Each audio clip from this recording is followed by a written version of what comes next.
केंद्रीय जल शक्ति मंत्री व पंजाब चुनाव प्रभारी गजेंद्र सिंह शेखावत आज पठानकोट अपने चुनावी दौरे के दौरान पहुंचे। इस दौरान स्थानीय पैलेस में आयोजित किए गए कार्यक्रम में भाजपा उम्मीदवार व प्रदेशाध्यक्ष अश्विनी शर्मा की ओर से उनका स्वागत किया गया। केंद्रीय मंत्री गजेंद्र सिंह शेखावत ने इस कार्यक्रम में उपस्थित भाजपा नेतागण और पदाधिकारियों व कार्यकर्ताओं को संबोधित करते हुए कहा कि जिस प्रकार वर्ष 2014 में देश की आवश्यकता भारतीय जनता पार्टी व मोदी सरकार बनी थी, उसी प्रकार आज पंजाब की आवश्यकता भाजपा सरकार है, क्योंकि आर्थिक रूप से खोखले हो रहे पंजाब को फिर से मजबूत बनाने के लिए भारतीय जनता पार्टी का सत्ता में आना जरूरी है। उन्होंने कहा कि प्रधानमंत्री नरेंद्र मोदी पंजाब को खुशहाली व तरक्की की राह पर लेकर जाना चाहते हैं और पंजाब की जनता भी भाजपा को जीत दिलवाने का मन बना चुकी है। पठानकोट में भारतीय जनता पार्टी के समारोह के समर्थन में आज ये यशस्वी कार्यक्रम आयोजित किया, जिसमें पूरे क्षेत्र के सारे गणमान्य लोग, ऐसे सारे लोग जो अपने आप में एक संस्था हैं, वो सारे लोग एकत्रित आए हैं और भारतीय जनता पार्टी को समर्थन देना ऐसा उन्होंने सुनिश्चित किया है। मैं ये मानता हूँ कि आज पंजाब की यदि कोई आवश्यकता है तो जिस तरह से 2014 में भारतीय जनता पार्टी और नरेंद्र मोदी जिस तरह से देश की आवश्यकता थे लोकसभा के चुनाव 2014 के समय में, आज पंजाब की आवश्यकता भारतीय जनता पार्टी है। भारतीय जनता पार्टी नीति सरकार पंजाब में बने, आर्थिक रूप से खोखले हो रहे इस पंजाब को वापस आर्थिक रूप से हम प्रगति के पथ पर ला सकें। पंजाब में कृषि आधारित उद्योगों की जिस तरह की संभावनाएं, उन संभावनाओं का दोहन करते हुए जो माननीय प्रधानमंत्री जी ने आत्मनिर्भर भारत पैकेज में एग्रो बेस्ड इंडस्ट्रीज़ के लिए जो 1 लाख करोड़ रुपए के अंशदान की अनुदान की बात की थी, उस निवेश को यहाँ पंजाब में लाया जा सके। पंजाब में जिस तरह से इंडस्ट्रीज़ का ड्रेन आउट हो रहा है, क्योंकि पंजाब से छोड़ करके उद्योग और कल कारखाने जिस तरह से बाहर जा रहे हैं, वो कल कारखाने वापस पंजाब में लाए जा सकें। ऐसा इकोसिस्टम पंजाब में वापस स्थापित किया जा सके कि पंजाब में नए रोजगार जो है उद्योग धंधे लगें, ताकि पंजाब में रोजगार के अवसर बन सकें।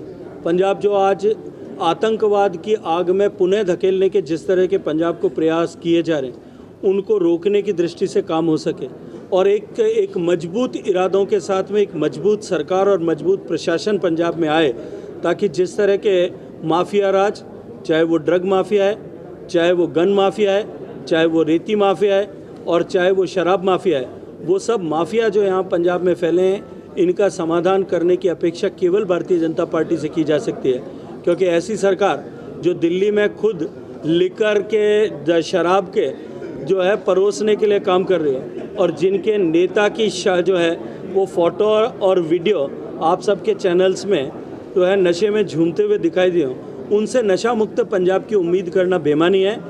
पंजाब का भविष्य यदि कोई बना सकती है, ऐसे मौके पर पंजाब में यदि किसी की आवश्यकता है तो वो भारतीय जनता पार्टी की है।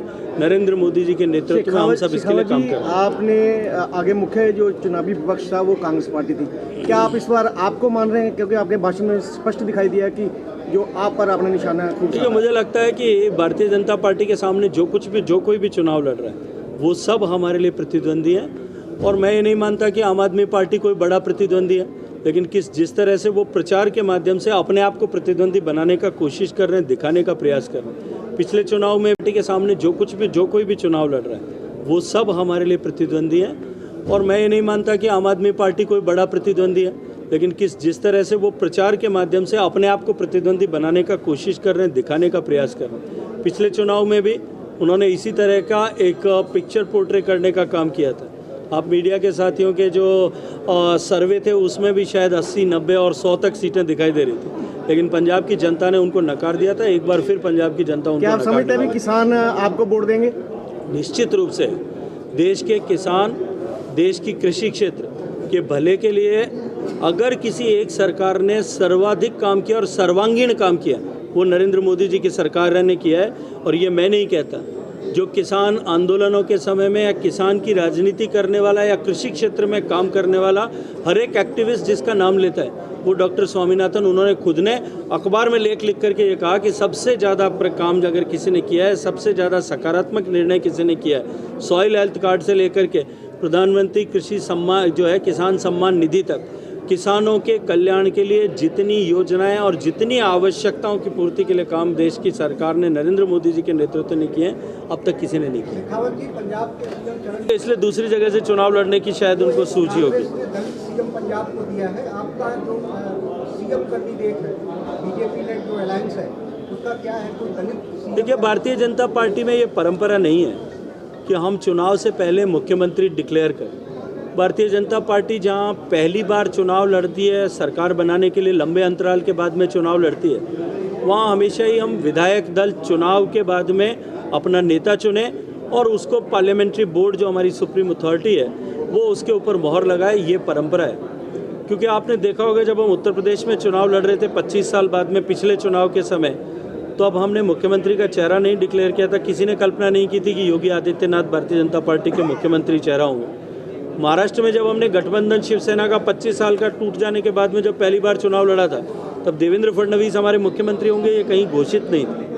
इसलिए भारतीय जनता पार्टी में ये परंपरा नहीं है और हम अपनी परंपरा के साथ में नरेंद्र मोदी जी के चेहरे पर उनको सामने रख करके हम प्रदेश की जनता से भारतीय जनता पार्टी के पक्ष में मतदान करने के लिए काम करें। वीडियो जर्नलिस्ट अभिषेक भारद्वाज के साथ अजय सैनी की रिपोर्ट।